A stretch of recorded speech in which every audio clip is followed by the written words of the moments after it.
Hi, how are you?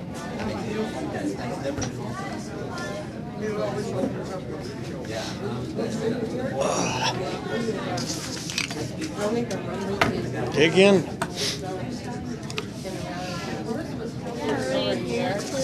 Pardon, how am I doing? I'm pretty good, thanks. Oh, do you have thanks to the weed? Yeah. You didn't get them up there? No. Yeah, they're on the table. I'm not doing too bad.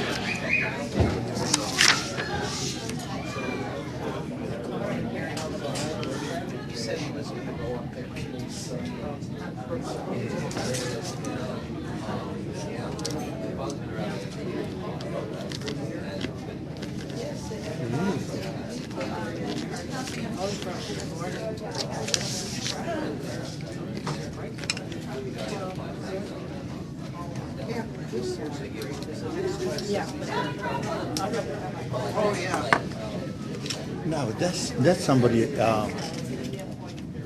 Leslie might like, provided it's not married. Leslie, Well, you know, for her daughters. they're not Jewish. Pardon me? They're not Jewish. Well, you should know, Leslie, she's always looking for somebody else. I know, but there's a little problem there. Well, you can have to solve that. That'll be his first question.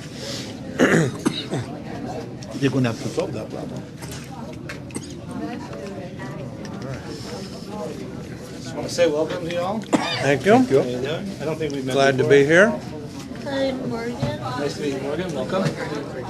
And you're all veterans, right? We're veterans, yes. Okay. Well, welcome. We met Chaim. Sorry? We met Chaim. Oh, yeah? A beer? Excellent.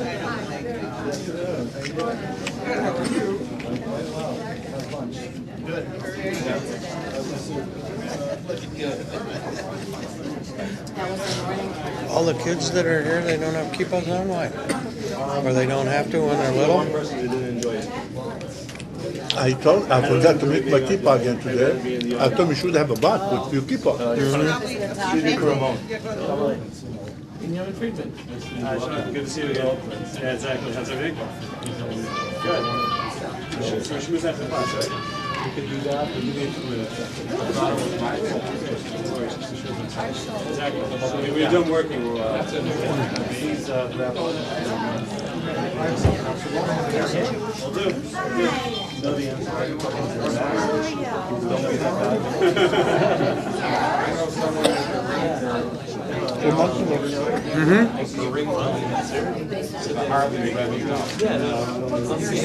Take my bad answer and turn it into something meaningful so that I feel validated.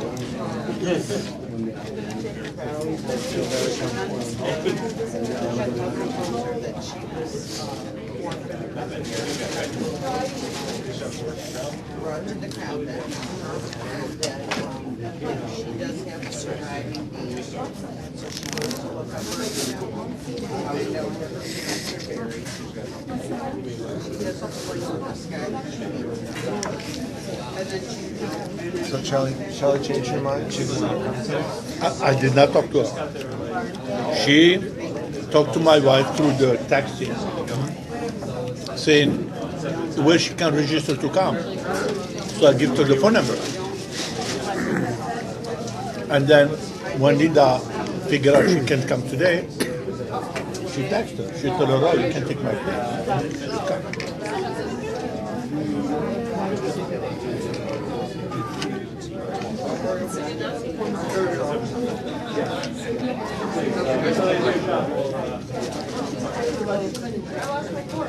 You talk to girl or Lisa?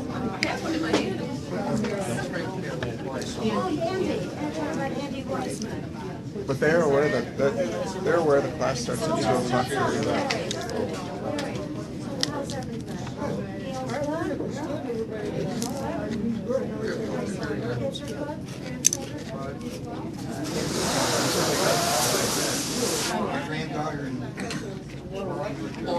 You didn't start it.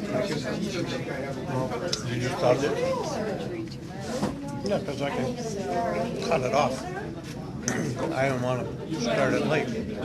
Our friendship is such that, Okay, good afternoon, everyone. So, this collective groan is let out in the hall where the finals are being taken at this particular university. And the reason why everyone is groaning is because the most despised professor is a proctor for this exam. And the reason why he's most despised is because he always finds a way of making people's lives miserable. Sure enough, true to form, he announces an hour into the exam, which is meant to be 2.5 hours. He says, you have a half hour left. I'm only giving you an hour and a half. Anyone who brings the test in after an hour and a half, I'm marking a 0, fail right away. And they knew he'd keep his word. So everyone's scrambling, they're doing their best to finish the test.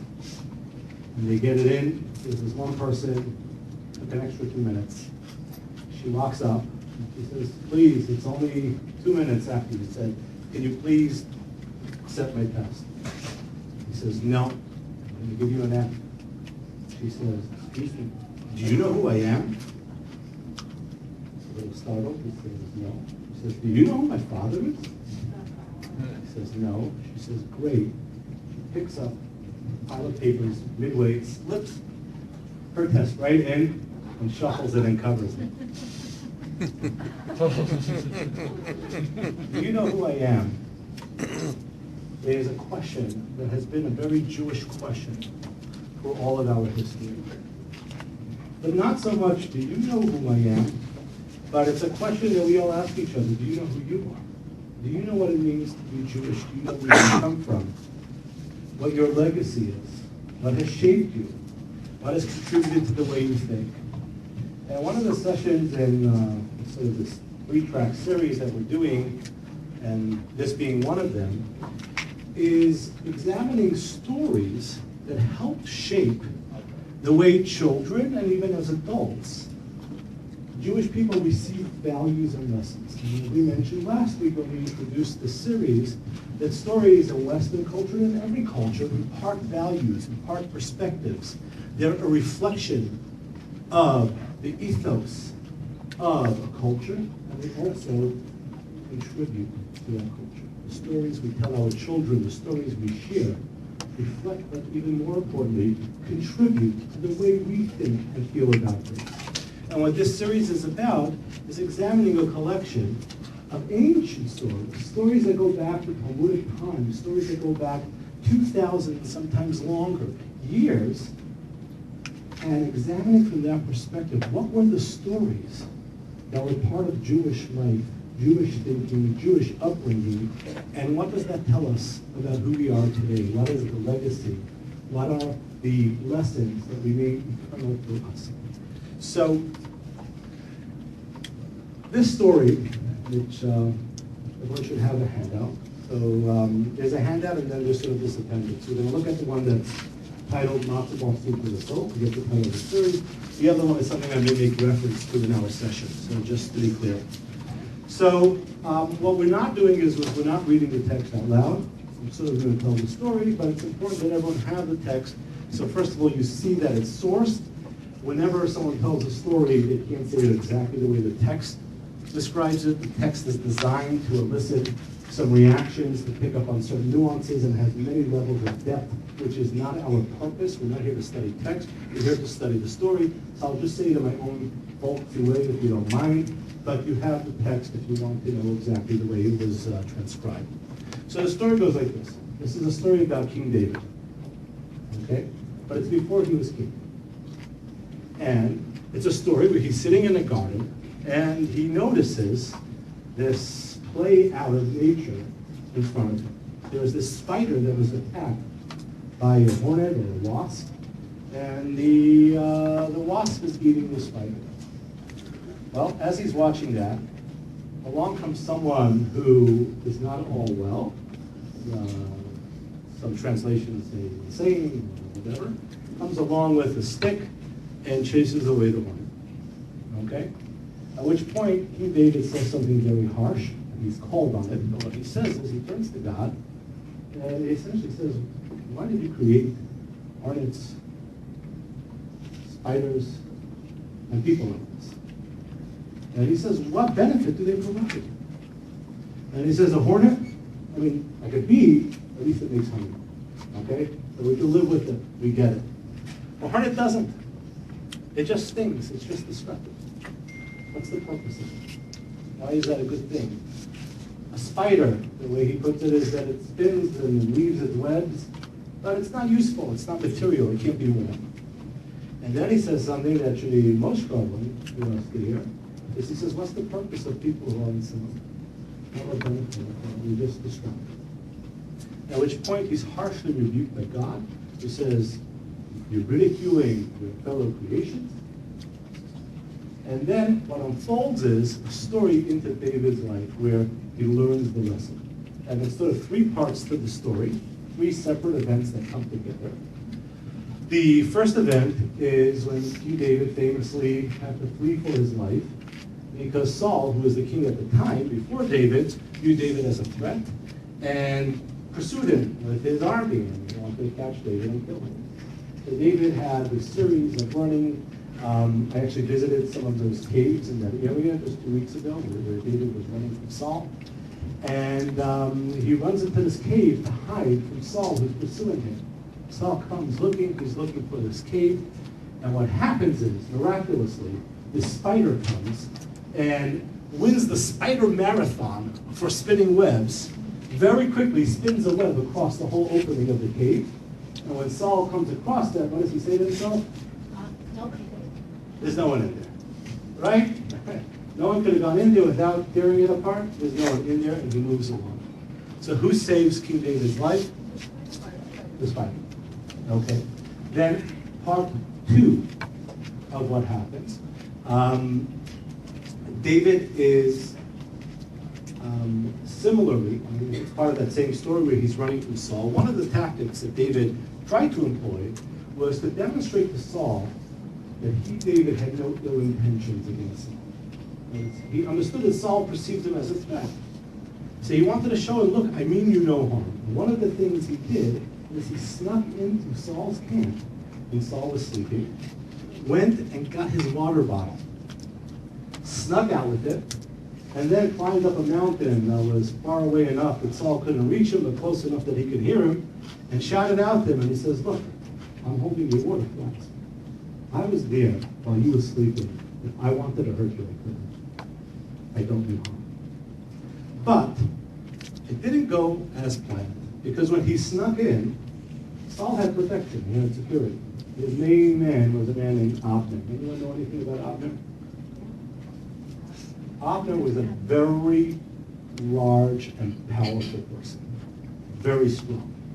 And he was laying right across the entrance of the camp. So if anyone wanted to go through, they'd have to go through him. But he happened to be sleeping, so David was able to walk into one leg, climb out the other, get the water flask. On the way out, he steps in between one of the legs, and that's when Abner decides in his sleep to turn over a little bit, trapping David between his two legs. And David was not able to get out. They were like pillars, it's described. He couldn't get out, which means it's a matter of time before David's life is over. At which point, this wasp comes along and stings Abner on the leg. What does Abner do in his sleep?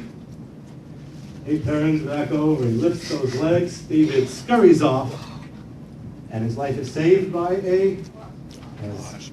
Okay, continuing with this theme with a slightly different twist. One of the places David went to escape when he was being pursued by Saul was the Philistines. Now, does anyone know what David's relationship with the Philistines was? That was Samson. That was a number of years before. Who was David to the Philistines? He was the arch enemy. Okay, he was the one who successfully defended the Jewish people and defeated David and Goliath. Goliath was a Philistine. But David had a greater threat at home, which was King Saul, who was chasing him in Israel. See, he had to escape Israel, and he went into Philistine territory to be safe from Saul. Well, what happens is he's found by the army of the Philistines, the Philistine king. His name was Achish. and he's brought before Achish. And Achish is now presumably going to execute him.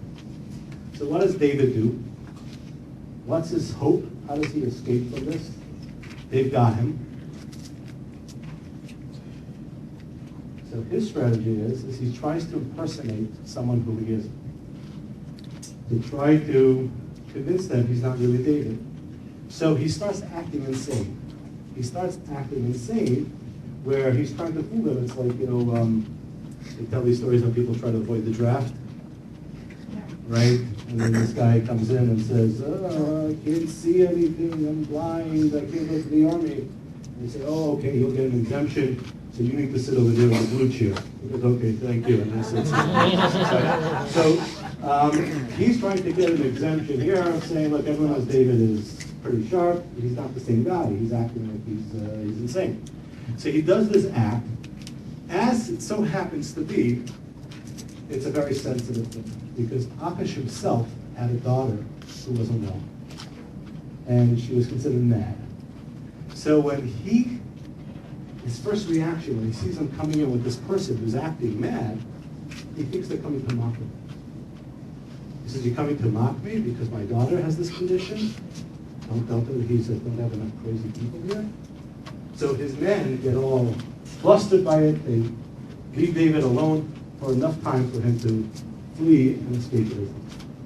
So who saved David? Here it's a little more nuanced. Who saved his life? Pretending and the daughter, right? That combination of pretending to be people who he had witnessed in life, right? But the bottom line is, were there no hornets in the world, as David originally suggested, right? Why are they here? Why do you make them God? Were there no spiders, and were there no people who suffered this way, then David would not have had a pathway to survive, right? So that's how it comes out. Okay, so as I mentioned last week, feel free to peruse the story in the text, and it may give you some more insight, but I want to open it up for discussion. Okay, so imagine you're a 5-year-old, 3-year-old, you'd be a different age, and your mother just read you this story or told you this story at bedtime 2,500 years ago, or you're a little older and you overheard it, or you remember it as a child, or you're an adult who's coming to revisit it. What might be some of the values, the lessons, the perspective that this would reflect in terms of Jewish values, Jewish culture, and Jewish teachings? So let's throw out some thoughts. So I'm opening the floor to y'all. Yeah. Everything was put on earth for a purpose. Okay, a lesson that everything is put on earth for a purpose. If I can just drill a little deeper, why is that important? Why is it important to view everything that way, that there's purpose to everything? Any thoughts on that? Great. Any thoughts on that? Treat them with respect. Okay, very good. Right? How you treat something. If you see something have no value, no function, no destiny, nothing that it offers, no purpose, then you can be dismissive, which is what it seems like David was expressing originally, right? So you wouldn't treat it with the same respect. Presumably, if you do value it and understand it has purpose, even if you may not know what it is, then you'd be more respectful to it.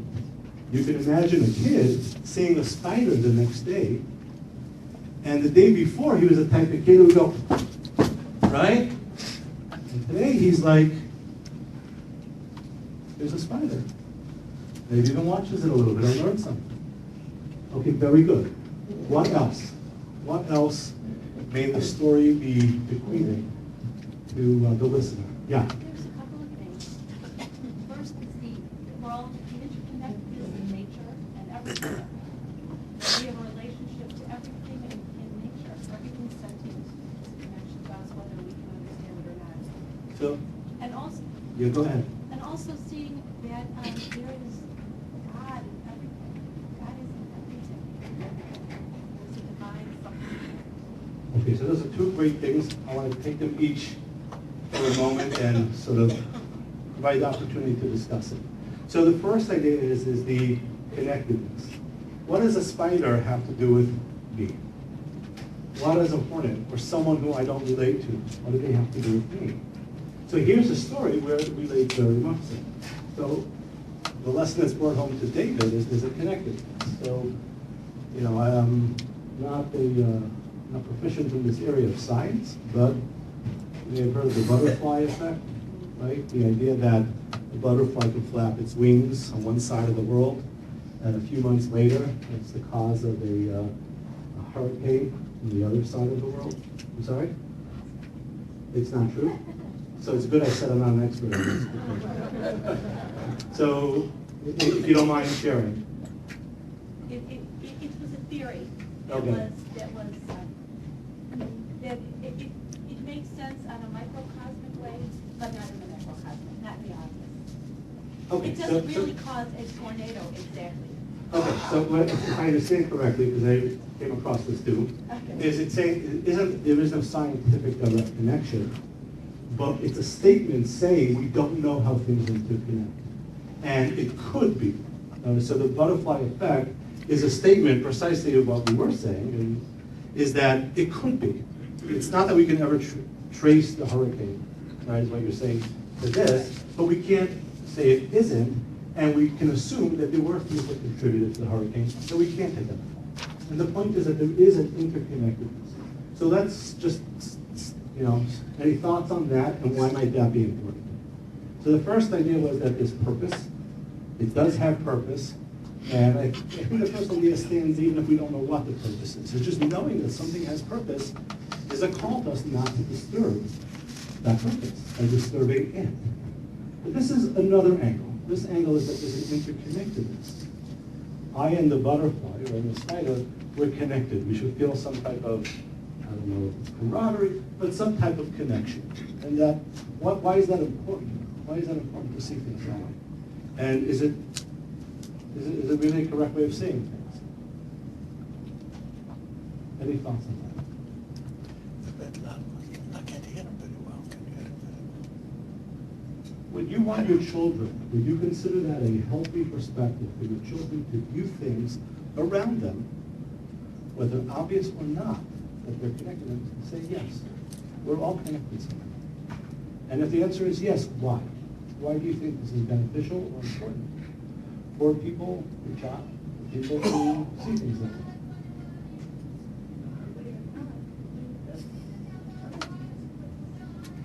Very good. Very good. That reinforces the. Very good. Very good. And specifically the interconnectedness. Yeah.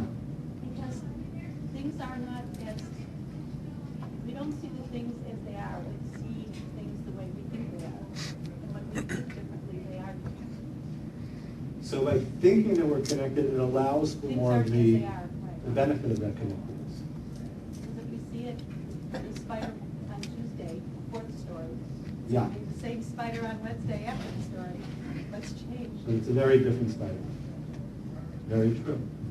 Very true. But I want to see if we can think a little more than that. I had given some thought to this before the session, and there was a thought along these lines of being connected, but there was another level that I saw it at. And I want to see if we could take it there for a moment. Yeah.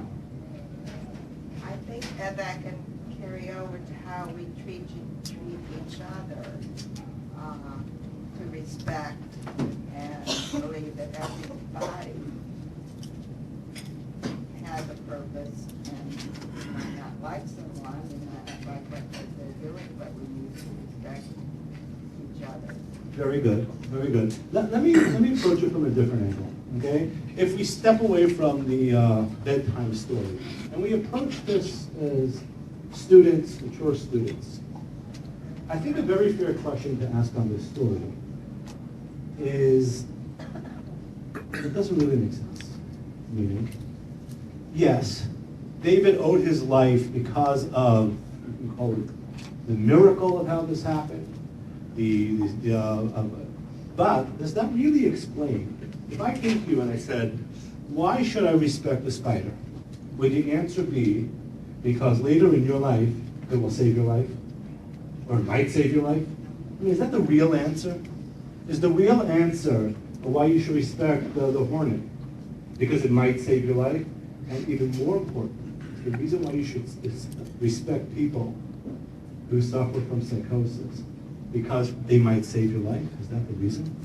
It might Isn't that an important question to ask on the story? They could kill you. They could kill you, right? The argument that they're going to save your life. So first of all, is it really true and meaningful? Meaning, if someone tells it to me, am I really going to buy? Yeah, you know what? This person might save my life and I respect them. But even if I did, is that the real reason? Is that Judaism's view of why a human being should be respected because there's a chance it may accrue back to you that they will benefit you and they'll save your life? I'll be honest with you. I'm outraged. I'm outraged with this. It is so offensive. It is so offensive to suggest that the reason why one human being should respect another human being, and I'm extending it to all creatures, but it's more easy to understand to respect another human being is because they may imagine. You have a child who has this condition. Is that the message you want to give the world? Hey, you should value this person, my child. What's the reason? Here's the argument I can come up with. The only thing I can tell you to convince you to respect this person is there's a chance I'll save your life. Terrible. It's exactly how I.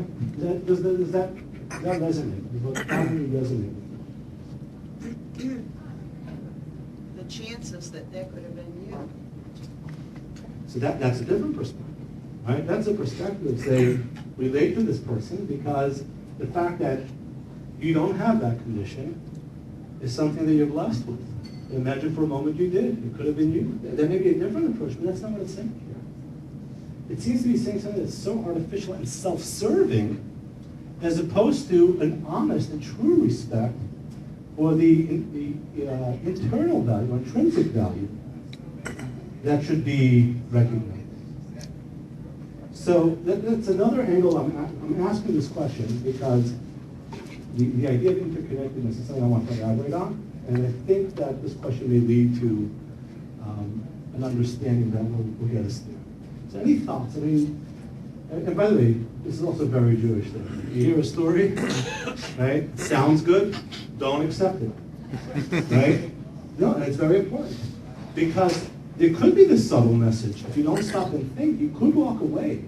And I am concerned that people can walk away from this story thinking that's the reason to respect people and others, which is a gross dismissal of why Judaism believes we should respect people. It's a negation of the truth here. And it's a very core value that's being negated here. So it's important that we ask this question. So, what's going on here? Any thoughts on that? Yeah. Well, to my simple way of thinking, God created everything in the first 6 days, and He created the insects and everything else. So God created us. Very good. There's actually a commentary that the sages offer to take what you're saying and put it in a very stark way. In the story of creation, the human being is created on which day? 6. The 6th day. Insects are created on which day? A little harder? Which day is that? Anyone know? The 5th day, right? The day before. So the rabbis say, why was that? To tell the human being that a fly preceded you. Right? And what's the message there? Humility. Right? And it's not just humility. It's humility where you need it most. Because where does human arrogance find an invitation? Right? It's when you swat at a fly. Right? Me versus the fly. I'm important. It isn't. It's annoying. Now, Judaism understands that people need to deal with pests. It doesn't mean disrespectful. A fly preceded you. So there was a world existing, and it had its own value before you. And what was it? Flies. Right? Very good. So other thoughts on this question? Other thoughts on this question of, isn't this a very wrong and hurtful message? I'll get through one second. Yeah. Doesn't rise, doesn't fly. If you carry it through to the then we don't need any law or order. Everybody is intrinsically good. What do we need community for? You bring up a great point, but I'm going to draw a line here. Meaning, there is a difference between respecting other creatures, and especially other people, without assuming that they're perfect. And it breaks my heart. I have to break the news to you, it's bad news. I'm not perfect. And neither is anyone in this room. And neither is anyone in any other room. No human being is perfect. There is a wide range of how close and how far we are from perfection. And there are many people you need to watch out for, and there are many people who need to be stopped because of how far from perfection we are. There's no question about that. The idea of respect doesn't mean that necessarily the person is good. And it's an important question. If someone isn't good, what are we respecting and to what degree should we respect? And that's a very intricate subject that Judaism deals with, because the core values that emanate from the teaching of love your fellow as yourself arise to these questions of do you extend it to everyone? And one of the first things I ask when I teach that subject is, are you supposed to love evil, or should you love Hitler? Right? And the answer obviously is that that's no, but we need to understand the gradations. Hopefully no one here knows anyone who's that evil. And most people we know, even if we find flaws in them, and even if there are real areas where they're not good, it's still a mixture. So the question is how to approach that. I'll give you one way of thinking about it, but it's very short, and many questions could be asked on it, but this is not the venue for it. One way of thinking of it is the potential that people have. And the potential speaks to something good inside someone. They have the potential to be good. It's because there is a voice, it may be deep down, but there is a voice of goodness that should be respected. But it's an important question, but it's a much more elaborate and complicated subject. As Carol can attest to it, because we spent almost a year in Judy studying this at a class at the Federation. It's very complicated, but a very important question. So, but again, any thoughts? And you have your hand up. Well, I talking about respect spider and why that extent viruses. Microbes? The way that oleobac or whatever, save somebody's life. You're asking if it extends to microbes and to microbes that are helpful and those that aren't. So I would say yes, but speaking for myself, and I'm not saying this in Jewish authority because I don't know any sources that speak to it directly, but I would say in general, the answer is yes, but the more they're removed from human consciousness, the less a person can realistically be expected to relate to. So it may be less expected from a person to relate to, but in principle, yes, in theory, and something you can't see is very hard to respect. It doesn't mean you can't. You can. It just becomes less vivid. So that's just my personal thought of that. But anyone who has studied it knows that microbes run the world, right? I mean, we could be better respected. Okay. So I want to offer a thought, and this is a very important thought on this question of what's the message here? And I think it does go back to connectedness. And at this point, I want to share with you the other paper that was handed out. And it's a bit long. It actually would be nice to read it and for all of us to give thought to it. Just checking the time to see if we have it. I'm not sure we have time to read the whole thing. Is anyone here who's a fast and clear reader? You won't be held to it if you're not as fast and as clear. But anyone who wants to give it a try, we may not have time to read the whole thing, but I want you to get the flavor of it. Anyone here comfortable reading a story for us? It's not a story. This, and if you're familiar with this, but this is an excerpt of an essay. The purpose of the essay actually has a broader political message, which is, you know, apolitical, and that's not what the agenda here is. And I stripped all of that out of the message. That's why it's an excerpt. But there is a very, very powerful lesson. Very powerful lesson there. Anyone who's prepared to read it for us? It would be a kindness. Okay. Barry didn't get a chance to speak yet long enough. But before you read, I just want to introduce it. The reason why this came to mind, I'd read this many, many, many years ago. But about a month or two ago, I was driving with my 12-year-old daughter, and we were on a highway, and this pickup truck didn't exactly cut us off, it didn't stay in its lane, and it threw me off as the driver, and my daughter saw that, and she looked up and she saw the driver, and to her, the driver looked like someone who was completely out of her league. Tattooed and long hair, and this is someone she would cross the other side of the street if she saw. And she made some type of comment, like what type of whatever. It was not uncalled for because the person did sort of like, you know, go into our lane, but she made some type of comment that was disparaging towards him. And as a parent, I tried to remember that sometimes a teaching moment comes up and I shouldn't lose the opportunity. And it occurred to me this would be a good moment. So I said to her, I said, do you know what this person does? Like what they do in life? Maybe not specifically for a job or just in general, but including for a job. He says, no. I said, do you know whether or not the good things you enjoy in life come from this person? It's just a question. She says, no, at this point she's laughing and saying no. She's more nervous now that the driver has heard the car she's in has gone insane. And she's like, no, like, isn't that ridiculous?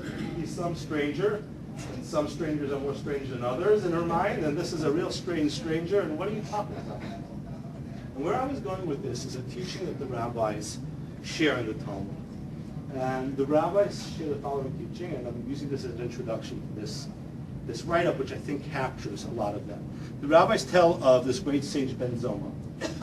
And they talk about him going out, and when he saw a representation of society, he saw a group of people, he would recite a blessing. And his blessing was, on the face of it, offensive. He would say, thank you, God, for creating all these people to serve me. Okay? So when you read that, you're like, whoa, he's got problems here, right? I mean, like, this is very self-centric.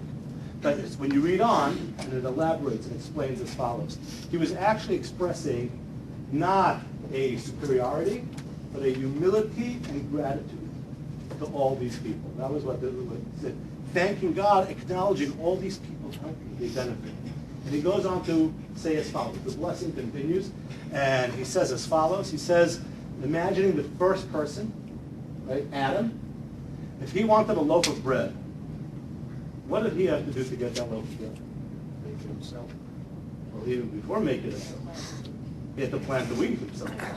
He had to water it. He had to plow the ground. He had to do all that. He had to harvest it. He had to grind it. He had, right? Till he gets a loaf of wheat, a loaf of bread, it's almost a year-long process, and it's a very tedious and difficult. And all he gets at the end is some bread, maybe some cake too. I mean, but that's, you know.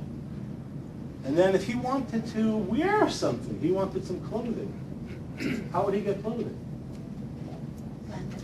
So if it's cotton, he's got to plant it. If it's wool, he's got to shear the wool. He's got to weave. He's got to this. He's got to strand everything. It's a whole process. He says, in contrast to Adam, I go into the marketplace. I get my bread. I get my sweater. I get my iPad. I mean, I get everything. He didn't say iPad. Okay. Right? But I can get everything. Why is that? The reason why is because their society and the economics of society are such where we can each make our contribution and it all comes together in a way where one person can benefit of all these immense variety of options by just doing a day's work in whatever area they do work. Where Adam, if he did a day's work, it got him nowhere. And even a year's work, so he got a loaf of bread, big deal. So he was expressing the fact that all these people who are just a scene of people, he was recognizing these people contribute to the work. And he's expressing gratitude. Two questions. Is that true? Is it true that every person contributes to my life? That's one question I asked myself, and ultimately I asked my daughter. Is it true that every person? It may be true that the baker does. It may be true that American Girl doll in her world does, right? But everybody?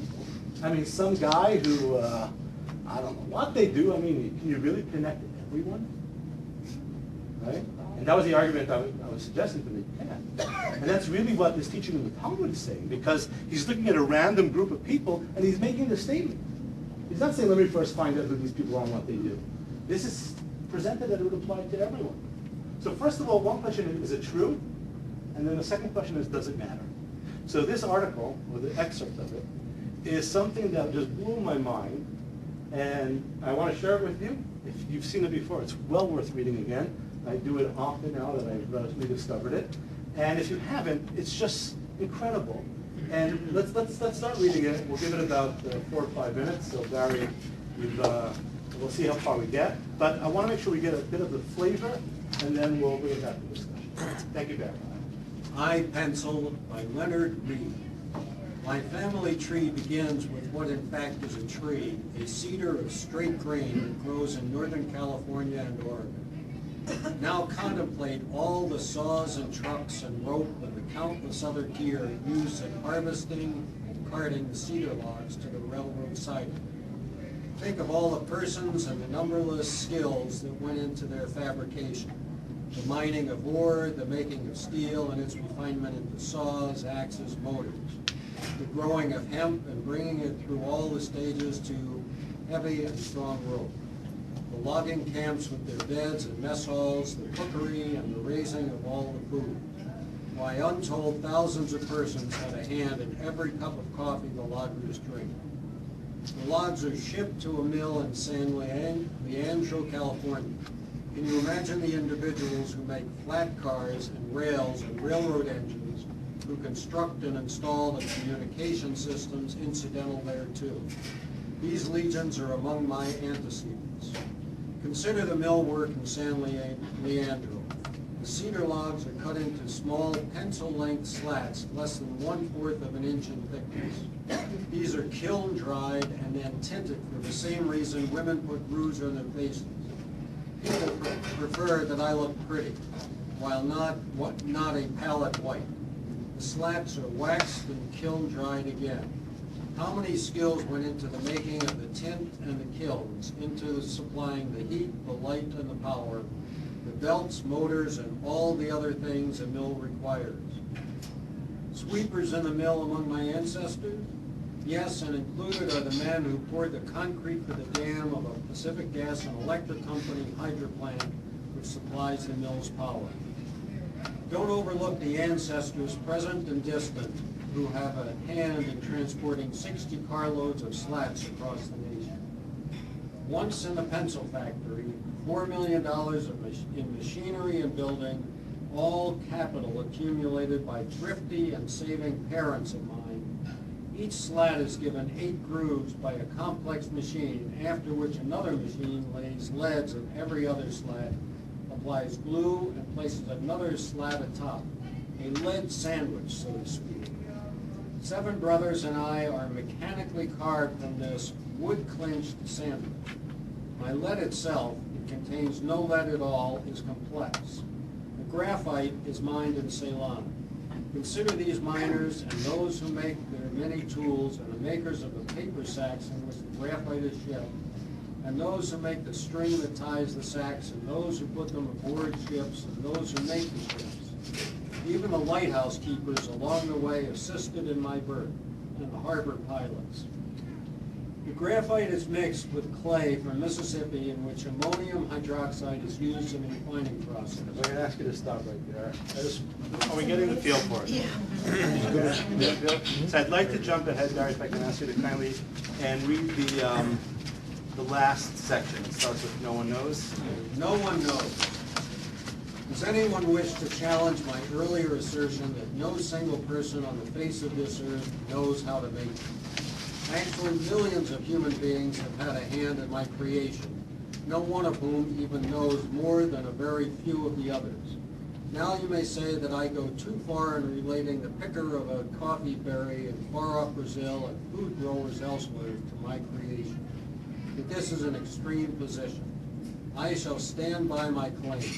There isn't a single person in all these millions, including the president of the pencil company, who contributes more than a tiny, infinitesimal bit of know-how. From the standpoint of know-how, the only difference between the miner of graphite in Ceylon and the logger in Oregon is in the type of know-how. Neither the miner nor the logger can be dispensed with, any more than can the chemist at the factory or the worker in the oil. Paraffin being a byproduct of petroleum. Thank you very much. That was a great job. Look at the hands of Barry. So there were parts we didn't read, and it starts getting more intricate. And I encourage you to read it if this is something that speaks to you. But look at the argument for what? A pencil. A pencil. Okay? I talk to teenagers, and they're like, a what? A what? Well, they used to use that? For what? For writing? Like, what's that? Right? But think, that's for a pencil. And by the way, how many people use pencils to create diagrams, formulas, communicate messages? That, right? But that's for a pencil. Start thinking of the other things that contribute to our lives.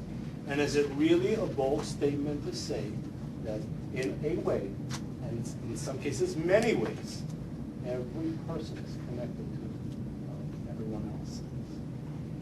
And connected in what way? Connected in a way where they benefit the other person.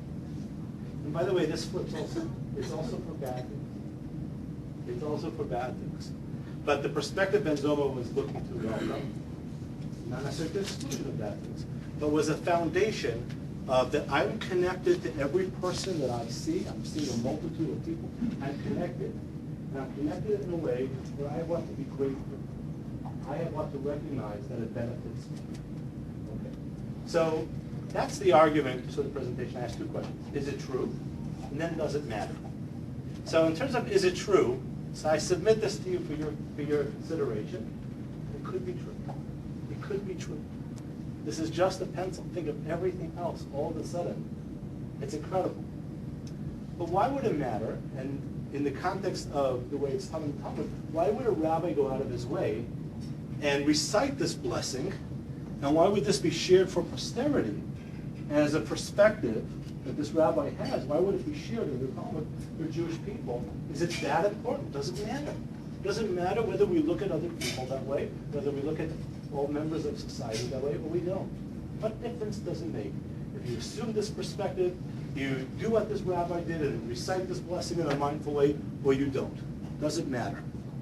Any thoughts on that?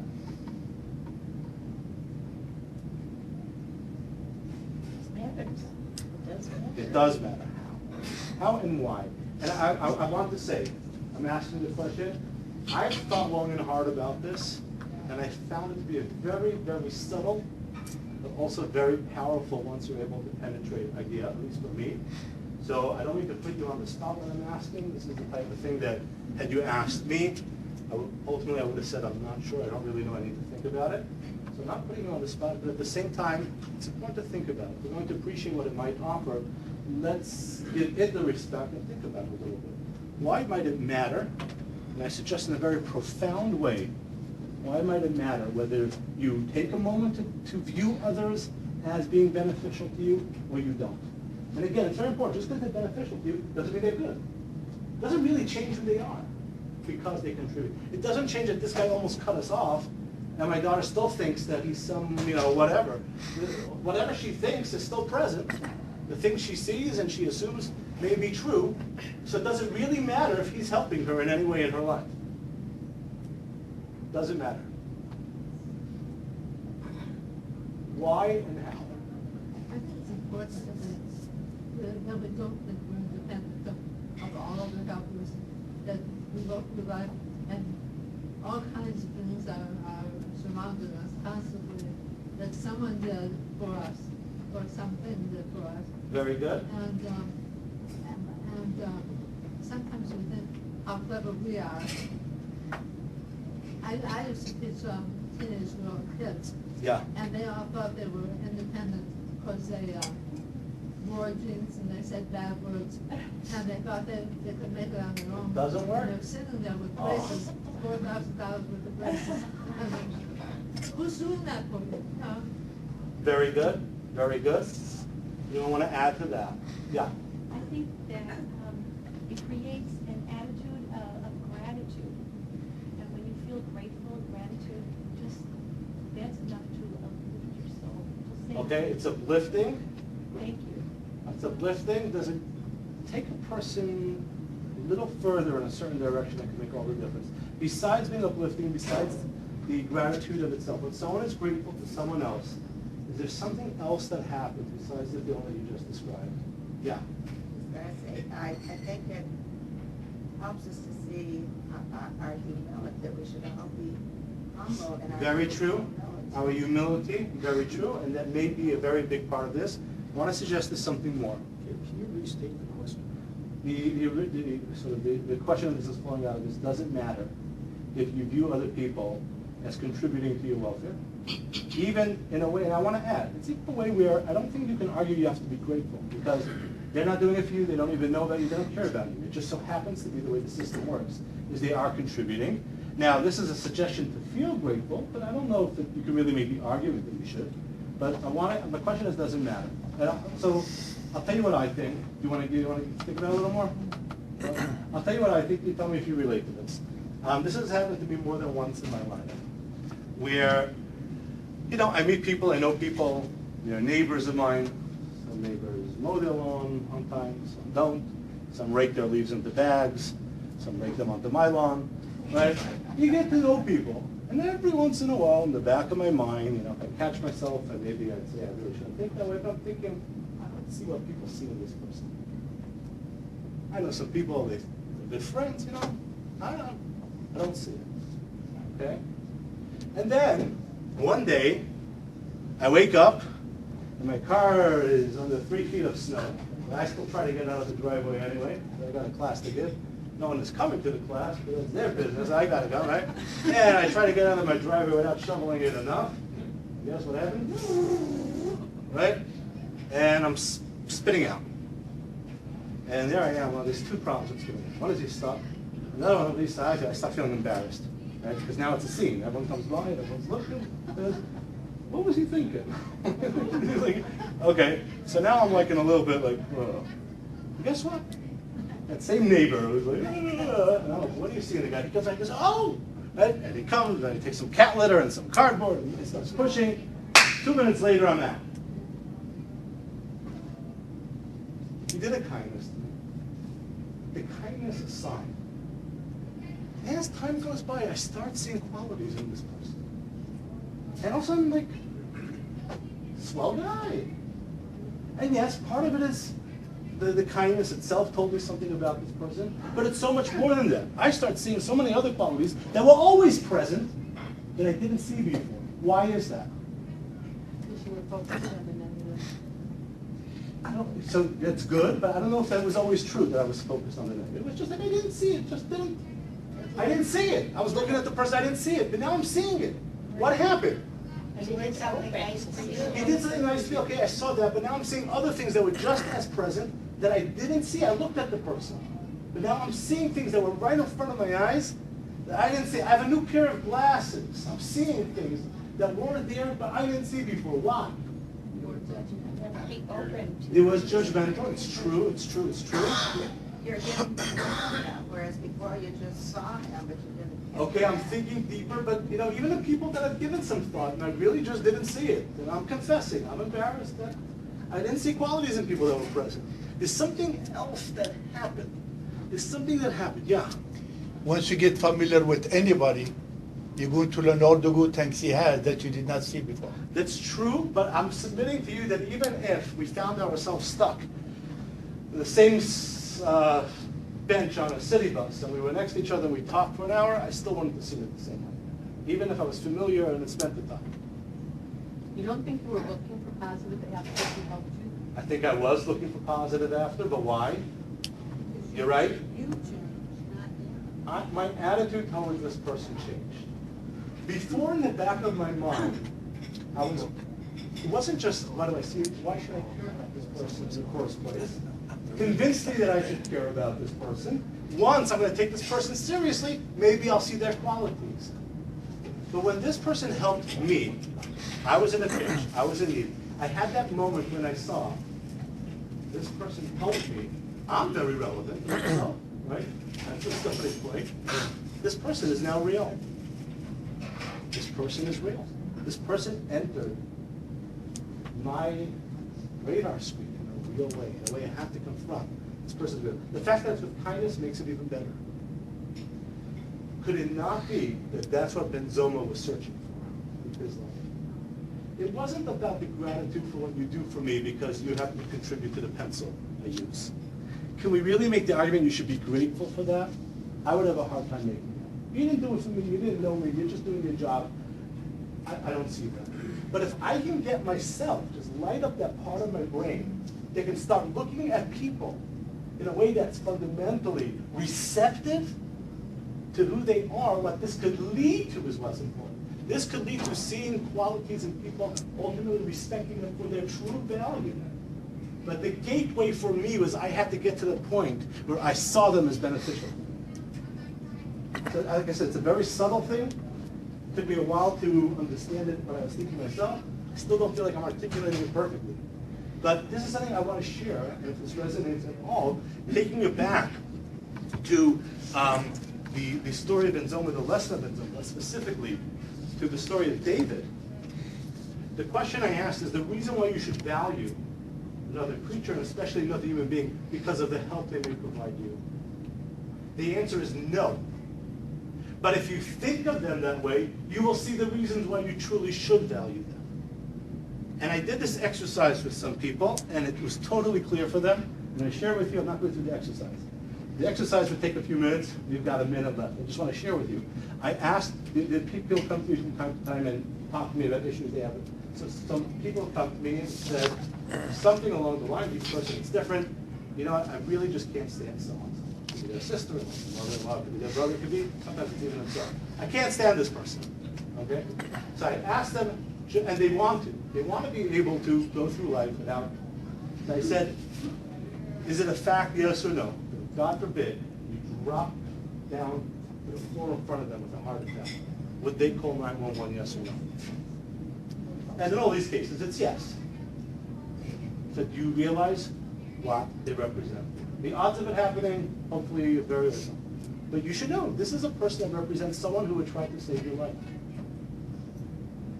Just think about that. Don't think further. Just think about that. Spend a minute recognizing that fact. And it's transformed people completely. People have taken the time. It's an exercise. We're not doing it. But people have taken the exercise to think that way. And then I say, think about it every day. Think about it before you expect to encounter the person. Don't think anything else differently. It lowers a lot of the tension. It opens up some of the positive. It doesn't necessarily make great relationships, but it changes the perspective. So taking it back to the story. On the deeper level, the story may be teaching us, is if you imagine a story like this happening to you, just think of it. Is this something that could save my life? Not because that itself is the argument. It isn't. It's a mental exercise. Now do I see value in it? Because my perspective will change. And the value, the reason you should respect it, will be self-evident. Will speak from it, and it doesn't need to be spelled out. Yes? Quick question. Yeah. You have had the same experience, and instead of helping you, bailing you out in that situation, you saw a newspaper article that he had made $1 million contribution to solve cancer. So I don't want to answer off the cuff because I didn't think about it. I don't have time to think about it now because we've got to end now. It's a good question. I'll think about it. Okay. This is a very good question. So we have to end now. I don't want to go over time. I'm happy to take any questions or any conversation. Thank you all very much. We'll get to the other story of stories next week.